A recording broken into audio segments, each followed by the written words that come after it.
For Australian ship repairers, contracts like those let by the BHP to Barleys are unusual. Few, if any, Australian ships have ever had their complete propulsion systems changed for a different system. But Barleys are delighted to get the chance to show what a Newcastle company can achieve. Work on the Carpentaria began only last Monday, but already much of the way has been cleared for the 50-tonne turbine and its gearbox to be removed from the vessel. The turbine, which uses about 65 tonnes of fuel a day, is being replaced by more efficient twin diesels, which use around 30 tonnes of fuel a day. 40 men, including some 10 apprentices, will be employed on the Carpentaria project until the end of this year. And then they'll begin the identical task of re-engineering the Iron Curtis. Glenn Barley says that winning these contracts has been a good reminder that firms like his must get out and look for opportunities, as his grandfather, G.H. Barley, must have done when he established the company in 1886. Whenever they're going up for it with a load. There has been a certain amount of complacency in the past. We've tended to look at the Hunter Valley as being the berm area, and we go along with it and we ride along with the wave. And I think as we've come to the conclusion that perhaps we've got to do a little bit more than that. We've got to get out off our tails and do a bit of seeking. And I think the Port of Newcastle itself has a great facility to offer. We all should be getting out and promoting the port itself and being able to do jobs like this.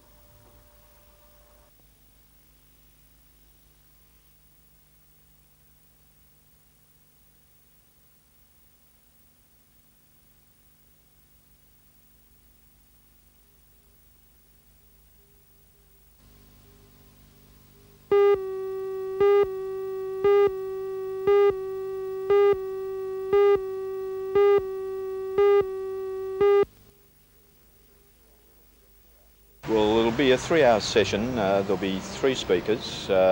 Tony Miller, who is the doctor at the Lewisham Sports Clinic, is going to talk firstly. Then Bill Cunningham, who's a psychologist and apparently quite a character, has motivated a lot of football teams, and a lot of individual sportsmen will be speaking. Then there will be a physiotherapist who will talk about strapping and other aspects of injuries. So it'll be a wide cover. What sort of people are you aiming at on Sunday? Well, basically the coaches and actual players. And with finals time approaching, this seminar will cover a lot of aspects, very, very relevant to all participants in the finals. As you fully appreciate, the semis and finals are a different ball game compared with the rest of the season, and motivation is going to be very important.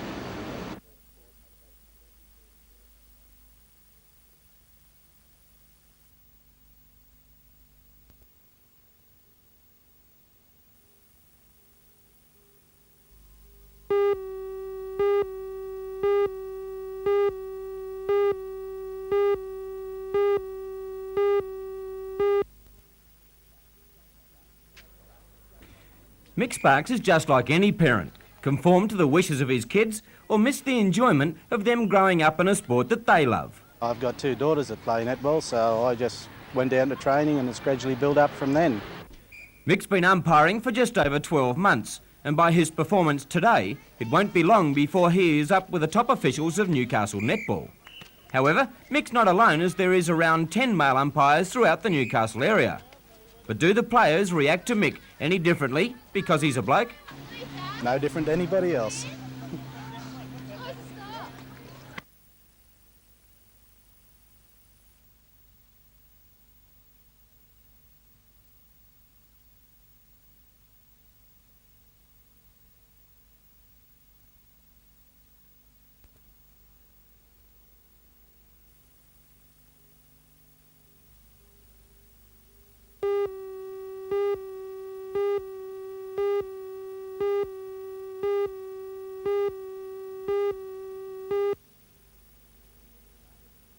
The list of starters in the Dunlop 2GO International is quite literally a who's who of Australian rallying.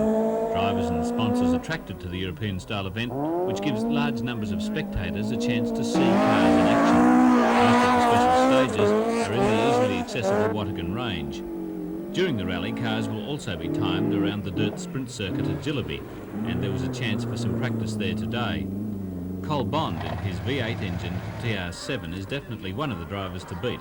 And as far as Cole's concerned, there's only one way to drive Well, I this rally. look at it this way, the only one way to drive it, and you drive every section and every bit of the road, bit by bit, and I just sort of, if I'm on a straight, I try and make sure I go down the straight as fast as I can, and then when I get to the corner, you brake as late as you possibly can, and you look for tenths of seconds all the time, and at the end of the night, they all add up, and hopefully you're in the front. One of Colin Bond's circuit racing sparring partners, Dick Johnson, is having his first rally drive this weekend. This is the first time today, it was the first time I've ever really driven on dirt and the first time I've ever driven a rally car. Looking forward to it? I'm looking forward to it very, very much indeed. One driver who certainly needs no rally practice is twice British rally champion Malcolm Wilson. But Wilson says local drivers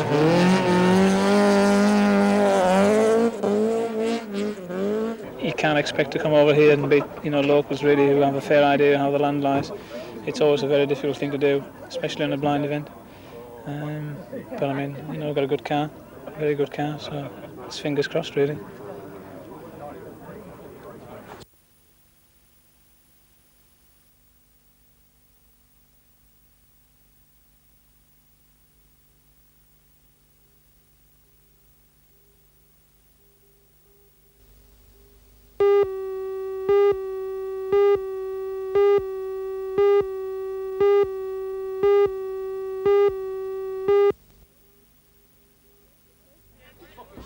The first match between the Hamilton Red Stars and West Wallsend resulted in an easy win for the Blues. It was West Wallsend's game all the way, with the final score 3-0 in their favour. Scorers were John Snedden, Ian Johns and Brett Baldwin. In the late game, Adamstown defeated Austral United 1-0. In the next round of quarter-finals to be played next Wednesday night, KB United will meet Cardiff and Belmont Swansea will meet Warners Bay.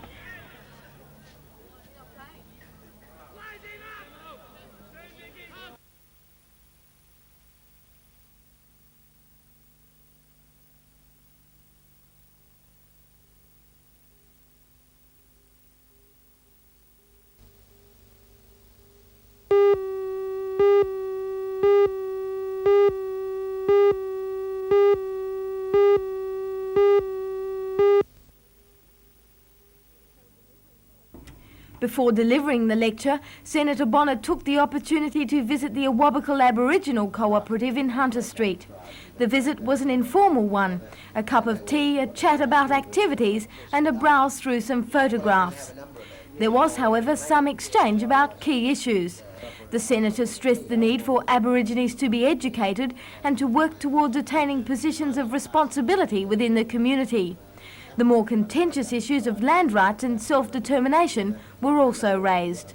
When you mention the word land rights, people immediately start getting frightened. Oh, the black hordes are going to come down and usurp us of our farmlands and our houses.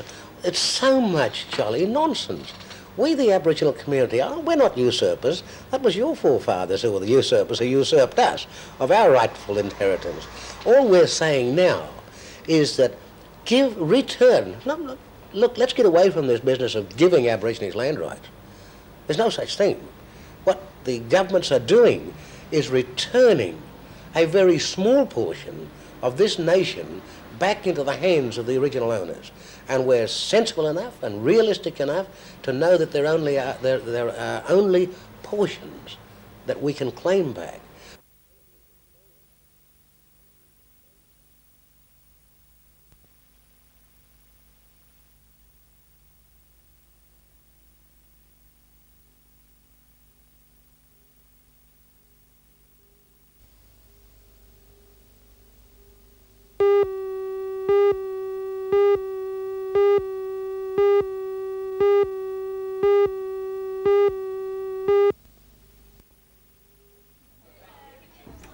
To take part in a dance workshop, you don't have to have any experience at all. Even if you do have 2 left feet, it is possible to participate. The purpose of workshops like this is to introduce the uninitiated to dance and to show them how to enjoy it. Workshops are an important part of the work of the Kinetic Energy Company, coming second only to performing. The company feels that people will be able to get more out of a performance if they have experienced the creative process behind it. Dancing is something everyone can do, not just a group of specialists, and that there is a new dance that's part of this century that is based on the feelings and attitudes and concepts of this century, and that we can try and encourage a broad-based community approach to dance as well. So that this workshop, we're hoping to really get a very broad base. We'll bring in some skills learning so that they'll be learning some fundamental disciplines of movement, and then they'll be encouraged to develop those using their imagination to create something with the skills that we give them.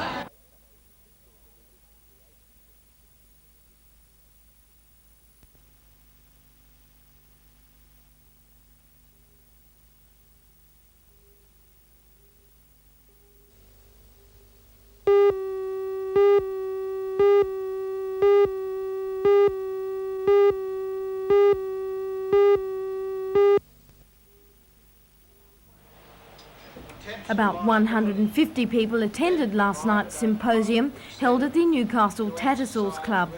Such meetings are held regularly. The Newcastle Industrial Safety Association organises one every 3 months. The aim is to keep local industry up to date with the latest in accident prevention and health matters. The New South Wales legislation on occupational safety has attracted a great deal of attention. Introduced only recently, it is the first legislation of its kind in Australia and is being looked at closely by other states. In his address last night, Mr Pat Hill said the Occupational Health and Safety Act was long overdue. Prior to its introduction, he said, only 30% of the state's workforce was protected by law. Mr Hill says the legislation has been attacked by companies claiming that self-regulation is the best way to achieve safety in the workplace. But according to Mr Hills, safety all too often comes second to business interests.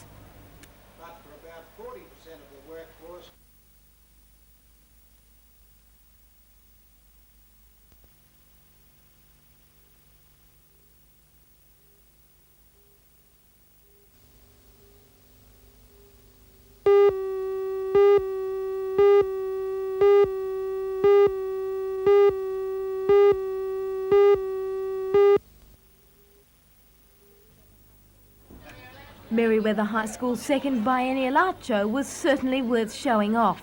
And along with the proud parents, there were a number of special guests worth showing it to. Present were the Lord Mayor, Alderman Joy Cummings, the Regional Director of Education, Mr Alan Beard, and the Minister for Education, Mr Ron Mulock, who officially opened the exhibition. Mr Mulock said he was impressed with the artwork and was pleased to see that the education system was nurturing such fine talent. And Mr Mulock wasn't the only person impressed. Clearly, many of the parents who attended were surprised to see work of such a high standard from school children. All students from years 7 to 12 were given the opportunity to submit their best work for exhibition. The pieces they chose were many and varied, ranging from quaint pottery figurines to stark acrylics and black and white photographs. In fact, whatever the taste, there was something there to please.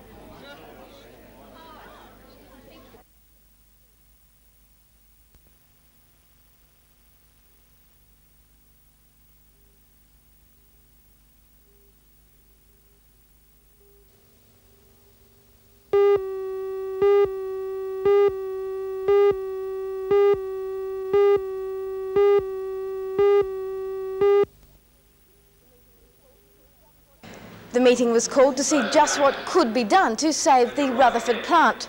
Many suggestions were made and a petition was circulated calling on the state government for help.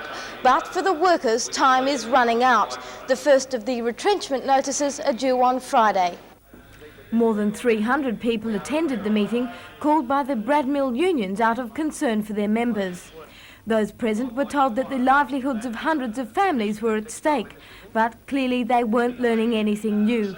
Most of the people there were employees of Bradmill. Many seemed to be hoping for miracles and were distressed to hear that nothing really could be done to prevent Bradmill from pulling out of Rutherford. As a result, there were some emotional moments, with most of the anger being directed at the local MPs, who were accused of doing nothing to save the situation. Obviously, it was difficult for the workers to listen politely to ideas that may take years to come to fruition. Much was suggested and many words were exchanged, but it really only took one comment to say it all. My father worked at that mill for 35 years, and he was the man that's put me here today. And I'm appealing to you people, if you want to save things for your family and to give them the best things that they can possibly get, you will fight it, not just with petitions, but will fight it as individuals to save your families and to give them things that they'll need in the future, and to save this town and a place that has been there for a very long time.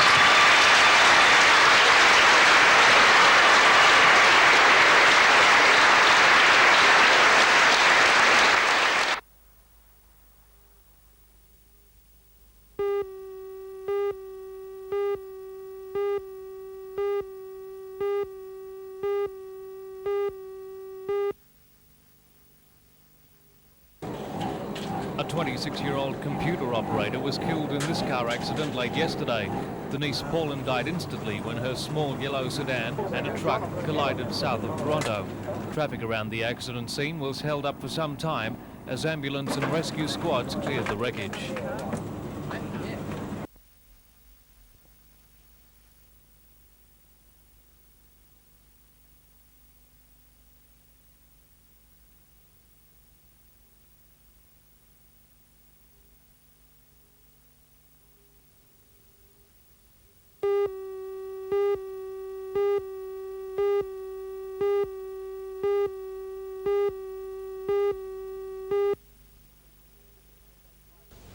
All competitors in the State 505 Championships thoroughly enjoyed the blustery conditions today as the boats ripped. It was also a great day for the Council has perceived a need to separate the various leisure pursuits. This is the plan for the popular Warners Bay. It attempts to look after all interests, providing for powerboats, sailing craft, swimmers and sailboards. Before anything is finalised, the Council has called for public comment on the waterway plans, which are on display in local libraries. One man definitely in favour of the new zoning is sailboard instructor Glenn Broadbent. There's been a problem here last year. There's been a very big conflict between sailboats and sailboarders here and speedboats. You've had powerboats come through the middle of sailboard fleets? Yes, we have. It's a very popular spot for sailboards and a very popular spot for speedboats, and the conflict is there and very, very dangerous. It's not only sailcraft and swimmers that are being allocated their own zones. In the Crowders Bay plan, swimmers will be banned from this popular boat launching area. Once established, the zones will be indicated by signs and markers and will be policed by Council Ordnance Inspectors and the Maritime Services Board Boating Service.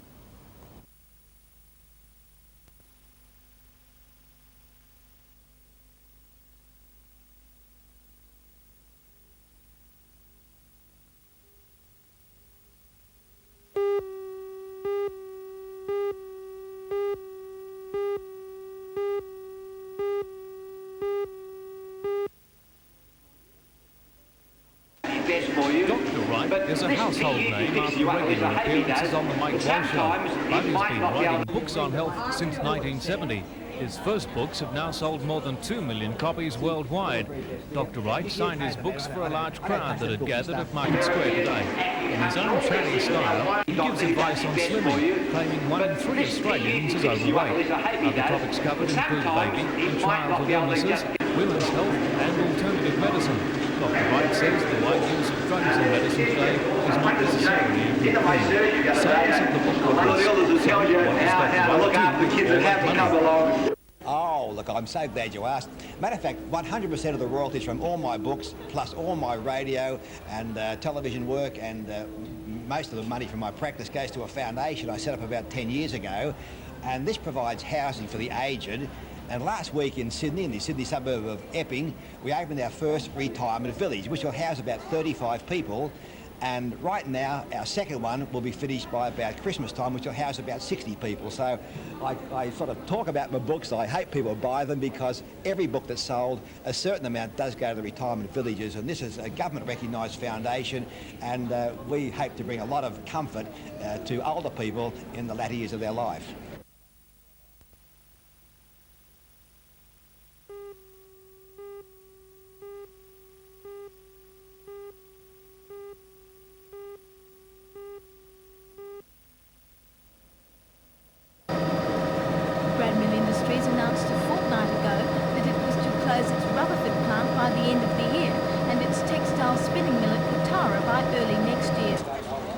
result of those closures, 740 jobs will be lost in the Hunter Valley.